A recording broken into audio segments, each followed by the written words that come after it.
আসসালামু আলাইকুম। স্বাগত জানাচ্ছি শর্মা টিভি 24 এর আজকের শীর্ষ সংবাদে। আমি হাবিবুর রহমান।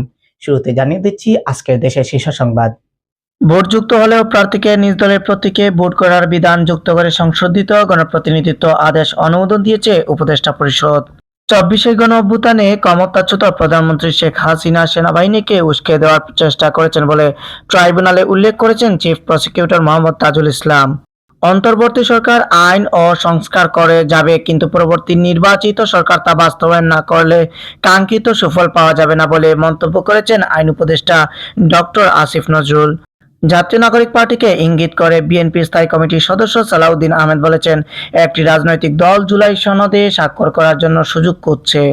জনগণ আর সেই পুরনো রাজনীতির ফাঁদে পা দেবে না জানিয়ে বিএনপির মহাসচিব মির্জা ফখরুল ইসলাম আলমগীর বলেছেন, আমরা ধন্যবাদ জানাই এই সরকারকে, কারণ ঐকমত্য কমিশনের মাধ্যমে তারা কিছু বিষয়ে গুরুত্বপূর্ণ সংস্কার করতে সক্ষম হয়েছে। আপনারা এতক্ষণ শুনছিলেন আজকের দেশের শীর্ষ সংবাদ। এবারে থাকছে আন্তর্জাতিক শীর্ষ সংবাদ। ইরানের পক্ষ থেকে হুঁশিয়ারি দিয়ে বলা হয়েছে যে তাদের উপর নতুন করে কোনো হামলা বা শক্তি প্রয়োগের চেষ্টা হলে সেটি আরেকটি ব্যর্থতা হিসেবে গণ্য হবে। জাতিসংঘের পরমাণু পর্যবেক্ষণ সংস্থার প্রধান তেহরানের সঙ্গে কূটনৈতিক আলোচনায় ব্যর্থ হলে পুনরায় শক্তি প্রয়োগ করার আশঙ্কা প্রকাশ করার পর ইরান এই প্রতিক্রিয়া জানালো। ইসরায়েলি হামলায় ঘরবাড়ি ধ্বংস হয়ে যাওয়া গাজার লাখো বাস্তুচ্যুত ফিলিস্তিনি এখন আশ্রয়ের শেষ বিকল্প হিসেবে কবরস্থানে তাঁবু গেড়ে বসবাস করছেন।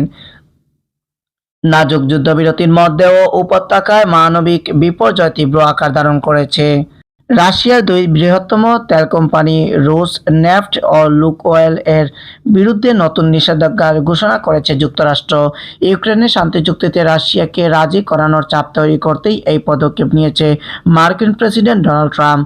এটাই রাশিয়ার বিরুদ্ধে ট্রাম্প প্রশাসনের প্রথম সরাসরি নিষেধাজ্ঞা। এতক্ষণ শুনছিলেন আন্তর্জাতিক শীর্ষ সংবাদ।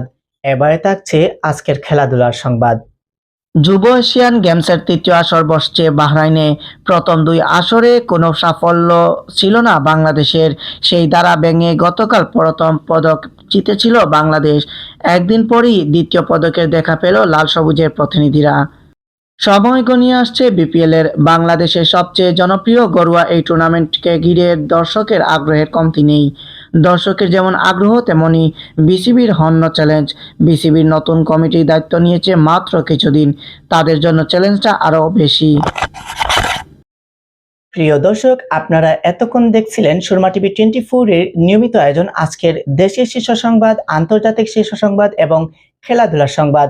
এতক্ষণ ধরে আমি ছিলাম হাবিবুর রহমান। দেখা হচ্ছে শর্মা টিভি 24 এর পরবর্তী আয়োজনে। ততক্ষণে সবাই ভালো থাকবেন, সুস্থ থাকবেন। আল্লাহ হাফেজ।